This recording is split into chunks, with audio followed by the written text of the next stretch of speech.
Good morning students. हम surface chemistry जो हमारी यूनिट थी हमने वो कंप्लीट कर ली थी। ठीक है, हमने पूरा पढ़ लिया था इसको।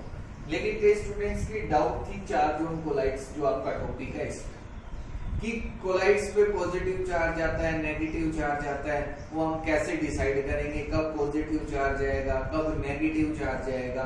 आज हम उसको क्लियर करेंगे उस डाउट को, कि हम कैसे पता लगाएंगे कि आपका जो कोलाइडल पार्टिकल है उस पे पॉजिटिव चार्ज आया है या नेगेटिव चार्ज आया। ठीक है, तो देखो इसके लिए हमने जो एग्जांपल दिए थे जहां स्टूडेंट्स को दिक्कत आ रही है, कि हमने कहा था कि if we add KI solution, potassium iodide solution in AgNO3 solution, ठीक है। हमने कहा था कि हम KI solution जो है उसको AgNO3 solution में ऐड कर रहे हैं, तो एक कोलाइडल सॉल्यूशन फॉर्म होगा और उस पे चार्ज कैसा आएगा वो कैसे पता लगाएंगे। देखो अब इसका मतलब क्या है कि आप ये जो लाइन दे रखी है कि if KI solution is added, if we add KI solution in AgNO3 solution, हम KI solution को किस में ऐड कर रहे हैं? AgNO3 solution में। तो KI और AgNO3 के बीच में रिएक्शन होगी, और आपको अब क्या याद रखना है कि जिस सॉल्यूशन में आप ऐड कर रहे हो ना वो एक्सेस अमाउंट में प्रेजेंट होगा। तो किस अमाउंट में प्रेजेंट होगा? एक्सेस। तो यहां से क्या फॉर्म होंगे? AgI, ये कोलाइडल पार्टिकल फॉर्म, कोलाइड क्या फॉर्म हो जाएगा? Colloid AgI। ठीक है, और अब AgI फॉर्म हो गया और सॉल्यूशन में क्या क्या रहेगा आपके पास? K positive, NO3 negative and Ag positive. देखो ये तो है मिनिमम, इसकी अमाउंट तो कम है, एक्सेस में क्या है? AgNO3। तो आपके सॉल्यूशन में अब क्या क्या मिलेगा? एक तो AgI कोलाइडल पार्टिकल होगा, K पॉजिटिव मिलेगा आपको, NO3 नेगेटिव मिलेगा और Ag पॉजिटिव, क्योंकि तो एक्सेस अमाउंट में है तो इसी का पॉजिटिव आयन जो है Ag पॉजिटिव वो यहां मिलेगा। ठीक है, I नेगेटिव था वो तो सारा कंज्यूम हो गया AgI फॉर्म कर, तो यहाँ I नेगेटिव नहीं है, कुछ परसेंट होगा ट्रेसेस में होगा, तो नहीं तो आपके पास Ag पॉजिटिव होगा। क्या होगा? Ag पॉजिटिव किसमें मिलेगा? एक्सेस में। ये किसमें होगा? एक्सेस में। अब हमने पढ़ा था कि एडसॉर्प्शन जो होता है इलेक्ट्रोलाइट का वो कैसे होगा? Common ion effect. हमने पढ़ा था कॉमन आयन इफेक्ट, कि कॉमन आयन इफेक्ट क्या था कि जो आयन कॉमन होगा कोलाइडल सॉल्यूशन, जो कोलाइडल पार्टिकल में जो आयन है उसी सेम आयन कॉमन आयन होगा अगर सॉल्यूशन के अंदर, वो ही एडसॉर्ब हो सकता है। तो सॉल्यूशन के अंदर कॉमन आयन क्या है? Ag पॉजिटिव है जो AgI कोलाइडल पार्टिकल में प्रेजेंट है। ठीक है, तो अब किसका एडसॉर्प्शन होगा? Ag पॉजिटिव का। किसका एडसॉर्प्शन हो जाएगा? Ag पॉजिटिव का। तो AgI पे किसका एडसॉर्प्शन हो गया? Ag पॉजिटिव का। और आपके पास कैसी सोल फॉर्म हो गई? Positive sol. कैसी सोल फॉर्म हो गई? Positive sol, positive colloidal particle. आ रहा होगा समझ में सभी को।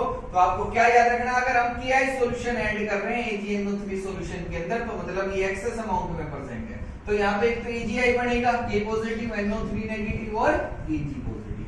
अब ये तो आयन्स कॉमन नहीं है कोलाइडल जो पार्टिकल है उसमें, ये आयन जो है वो कॉमन है इसमें, तो ये जो कॉमन आयन है ये एडसॉर्ब हो जाएगा। ये क्या हो जाएगा?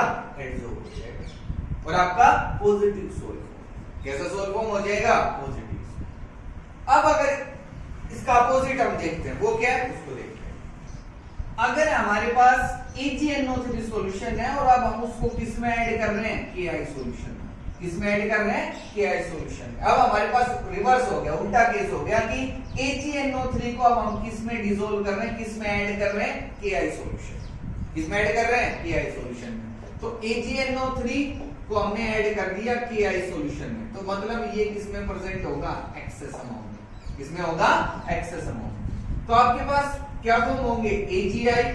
अब देखो AgI तो फॉर्म हो गया, उसके साथ क्या फॉर्म होगा? NO3 negative, I negative and K positive,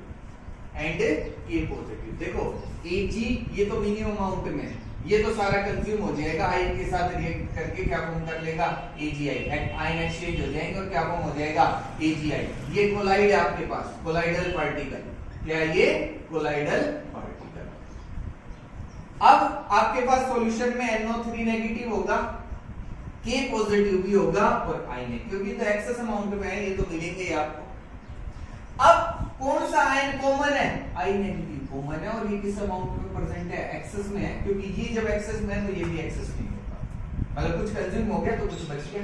तो ये आयन जब कॉमन है तो ये कहां एडसॉर्ब हो जाएगा, AgI पार्टिकल, कहां एडसॉर्ब हो जाएगा, AgI पार्टिकल पे। तो AgI पे कौन सा एडसॉर्ब हो गया, I नेगेटिव, कौन सा एडसॉर्ब हो गया, I नेगेटिव, और आपके पास कैसी सोल फॉर्म हो गई, नेगेटिव सोल, कैसी सोल फॉर्म हो गई, नेगेटिव सोल। तो आप पता लगा सकते हो कि आपकी पॉजिटिव सोल फॉर्म हो रही है या नेगेटिव सोल, ये मैंने आपको समझाया। अब भी अगर आपको कोई डाउट रहती है तो आप फिर मेरे से पूछ लेना, लेकिन ये मेरे हिसाब से आपको समझ में आ गया होगा कि कब पॉजिटिव सोल फॉर्म होगी और कब नेगेटिव। अब यहाँ I नेगेटिव कॉमन था तो वो एडसॉर्ब होगा, Ag पॉजिटिव तो है नहीं, क्यों, क्योंकि वो तो लिमिटेड अमाउंट में प्रेजेंट है, तो AgI फॉर्म कर लेगा सारा। ये कोलाइडल पार्टिकल है, इस पे क्या एडसॉर्ब हो जाएगा, I, ठीक है। तो अब भी अगर आपको कोई डाउट रहती है तो प्लीज मुझे बताओ, कोई मैसेज करो कि हाँ सर ये डाउट है, क्योंकि डाउट नहीं बताओगे तो वो क्लियर नहीं हो सकती। जब तक डाउट पूछोगे, ये समझ लो जितनी डाउट पूछोगे आपकी उतनी ही डाउट्स क्लियर होंगी, नहीं पूछने से कुछ नहीं होगा। तो कोई भी डाउट रहती है तो प्लीज मुझसे कंसर्न करो, मैसेज करो। अगर मुझे लगता है कि हाँ कई स्टूडेंट्स की डाउट है तो मैं उसका एक वीडियो जरूर बनाऊंगा, ठीक है। तो ये आपको समझ में आ गया होगा। और अब आपको हम नेक्स्ट चैप्टर स्टार्ट करेंगे, इसके क्वेश्चंस करेंगे सबसे पहले, तो उसके बाद हम नेक्स्ट चैप्टर देखेंगे कौन सा करते हैं, करेंगे इजीएस्ट वन, जो आपके सबसे इजी चैप्टर्स हैं हम उन्हीं में से करेंगे, ठीक है। लेकिन इस चैप्टर को अच्छे से करना है, इसमें अब भी कोई डाउट रहती है तो जरूर पूछना, मैं फिर से आपको कह रहा हूँ बहुत आसान चैप्टर है, अच्छे से स्कोर कर सकते हो एग्जाम में, लेकिन नहीं पढ़ोगे तो कुछ स्कोर नहीं कर पाओगे, ठीक है। Thank you.